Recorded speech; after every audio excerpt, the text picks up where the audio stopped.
Peggy 18.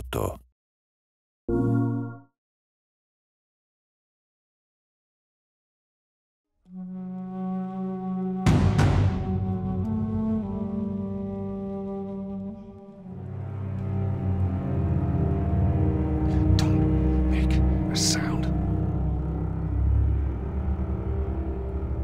Quiet. This way. We went through quite a process trying to figure out what the infected were going to be. A very big directive from the very beginning was they're not zombies. The early inception for it really came from a BBC video we saw called Planet Earth, where they were talking about a cordyceps fungus. As soon as we saw it, we were intrigued by the idea of what if it jumped to humans? In what interesting ways would it take over a human body and then force it to spread that infection? And we figured that the real evil in the game is the fungus. It's not the people. We want to see what kind of choices a human makes under that kind of pressure. There's him.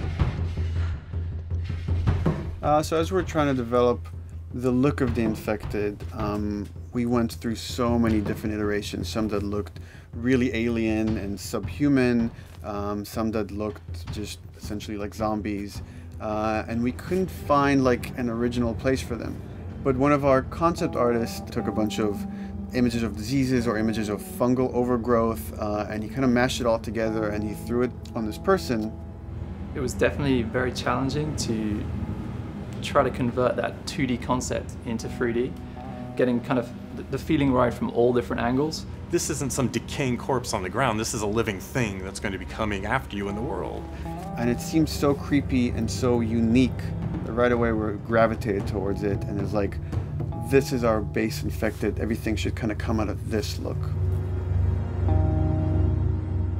They use a form of echolocation to track down their enemies.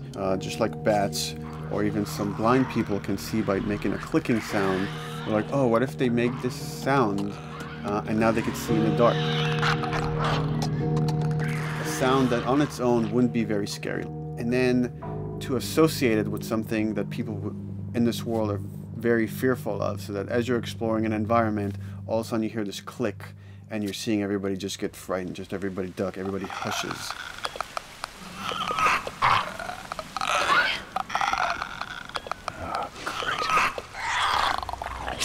When the infected feels like it's going to die, it finds like a dark corner and it becomes part of the environment.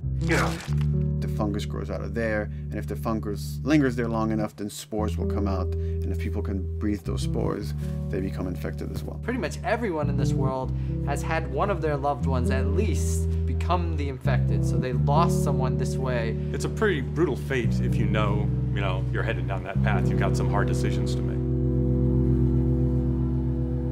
Yeesh. We actually made it. It's called luck. And it's gonna run out.